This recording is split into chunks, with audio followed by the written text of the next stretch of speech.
Just the other day, I attended NIO Day in Xi'an, and in today's video, I am going to give you a quick rundown of my impressions. Just a heads up, this is not a recap of announcements or necessarily my impressions of the ET9. I think that there's already plenty of both of these on the internet already. And besides, you can form your own opinion. I am certainly no auto influencer. That being said, I will talk about the ET9 in my next video, from possibly a different perspective other than just the specs, so subscribe, yada yada yada. Instead, this is my feeling about the event itself as someone who was in attendance for the third time in the past 4 years. Before I get into it, I would like to give a genuine thank you to NIO for inviting me once again, seeing as how I am not a NIO user anymore, and that this event was the biggest NIO Day by far in terms of attendance. They certainly did not need to extend to me an invitation, but NIO continues to go above and beyond in their care for me and for other users. With that being said, let's get started. Overall, in my opinion, this is the best NIO Day that I've attended. I attended in Chengdu in 2020, Suzhou in 2021, and I missed last year's NIO Day, which was in Hefei.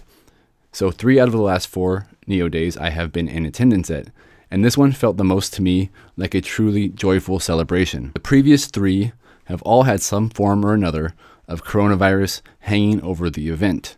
COVID always put a kind of damper on the evening, but finally, at long last, everyone got to really go out and enjoy themselves. And I think that the vibes of NIO Day, the party, the atmosphere, it was all fully there. Lots of smiles all around. You could probably tell from my previous video from Xi'an or the live stream that I did that it was very, very cold. And I think that that's my only real complaint. But of course, NIO cannot control the weather. But even my DJI pocket camera did not like the weather. It kept shutting down due to low temperatures, and my fingers did the same. So I didn't shoot a ton of video, which is all well and good because I got to enjoy the party more. And remember, NIO users, next year, please vote for a warm southern city. I'm begging you.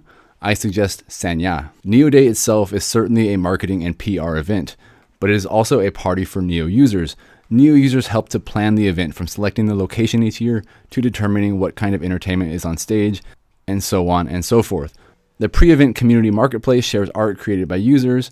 It shares NIO Joy partners who share their business with the community, and other activities and booths that are set up by users to share their interests, hobbies, food, and more with everyone who is in attendance. I'm an idiot, so I always make the mistake of reading comments on the internet. And what that means is that I see people complaining about things like NIO Day or NIO houses while having a fundamental misunderstanding of the company and their investment. Like I said, it is a marketing event, but it really is also an event for NIO users, not an investment event. NIO strives to be a company that is user-oriented.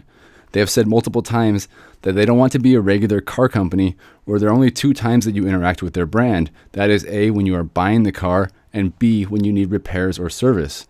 This is not who they are. They want to create a brand that you associate good memories with, good quality products, good experiences, and good friends. NIO does not do a lot of traditional advertising, but instead they rely on word of mouth and recommendations from their friends and family to grow their business. When you have an arena of nearly 20,000 people sharing photos and videos and live streams of NIO Day, it is meant to create a desire from other people, from non-users, to want to be part of that in the future.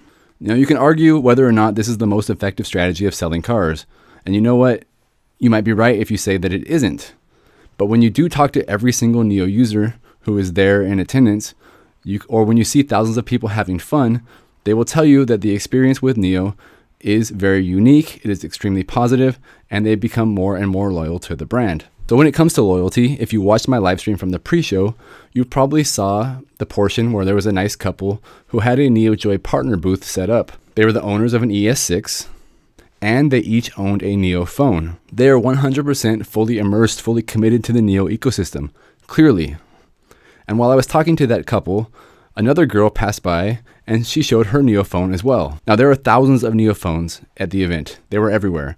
I looked all around, and everywhere I looked, I saw NIO phones. The night before NIO Day, I had dinner with some NIO staff and a big group of NIO users. Almost every single person there owned a NIO phone. Of course, if you are attending NIO Day, you own a NIO car, you're obviously already a NIO fan, so owning a NIO phone is not a big stretch by any means. So what I'm trying to say is, these types of events, whether it's NIO Day or smaller events, which NIO highlighted, there was over a huge number, I'm forgetting right now, huge number of NIO events over the course of the past year.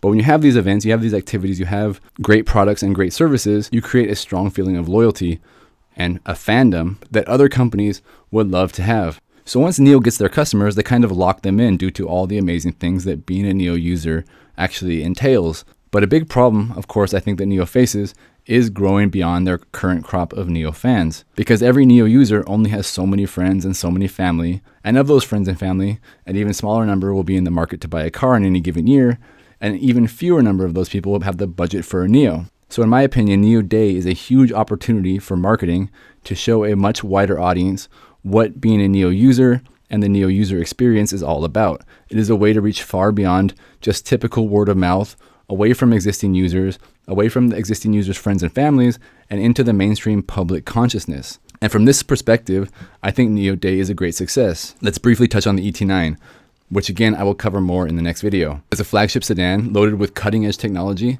I think it looks to be both a culmination of everything NIO has done with the NT 2.0 platform and a clear indication of what direction NIO is moving in the future with their premium products. They want to provide the best experience for their users, from energy replenishment to products and services to comfort. The goal is to give the user exactly what they want. And what they've shown is only the tip of the iceberg. So NIO Day overall was a really great, joyful celebration of NIO, of their products, of their services, and of their users.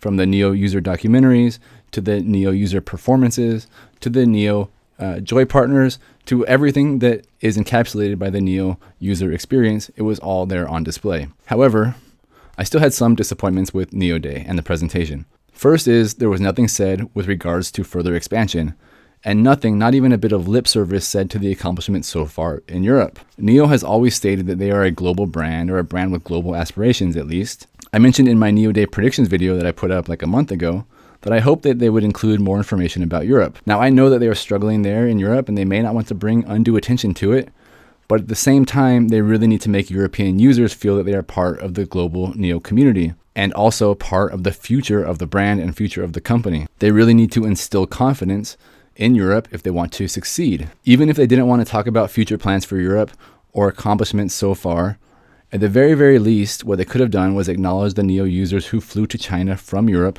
to attend NIO Day. If William Li had even said something as simple as, "I am happy to welcome 2 of our NIO users from Europe to Xi'an today, and we will continue to grow our global community of users, and we hope that we will be able to welcome even more NIO users from all around the world to NIO Day next year."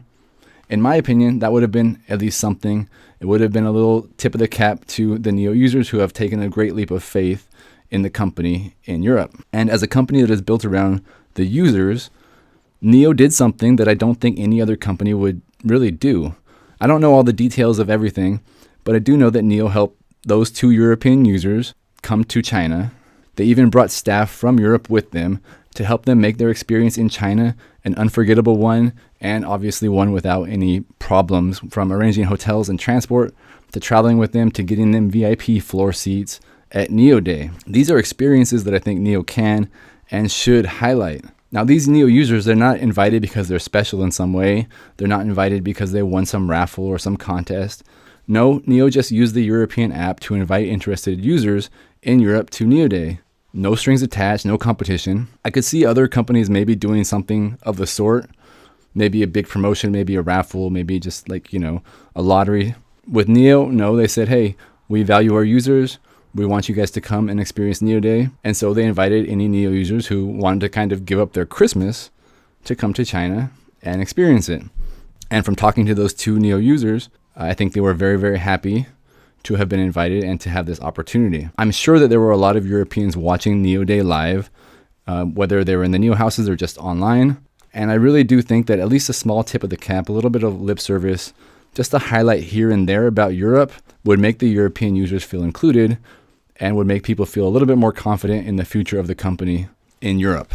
What I really hope for right now is that NIO is preparing some sort of offshoot of NIO Day, maybe like a European NIO Day equivalent. It doesn't have to be something big, but something with some announcements for Europe, filmed or broadcast live for Europe again, and it can fill the people there in on the plans for the future, whether it's an ES8 launch or plans for the Power Swap network. Honestly, it's kind of baffling to me how well NIO does pretty much everything in China, and kind of how, I don't want to say bad, but I would say At least the communication and the outreach and the user relations in Europe are not really anywhere near where they are in China. And I really hope that can improve. Now, another disappointment that I had with NIO Day is, again, from my prediction video, I mentioned I hope to see plans for new markets, expansion. Now, I know that NIO is moving a little bit more slowly, a little bit more cautiously these days after the slow growth that they've already experienced in Europe. At the same time, however, I know from talking with NIO staff, I know that they do have some plans for new markets in 2024. I would have liked to see that in the show, but I guess maybe the plans are not 100% concrete with actual dates and prices, and so probably they will wait to announce those new markets when I guess the time is more appropriate, when they have more specific details. That being said, I will not speak to what those countries or regions are here, but do expect NIO to make new markets in 2024. So that's it. Those are my overall impressions of NIO Day.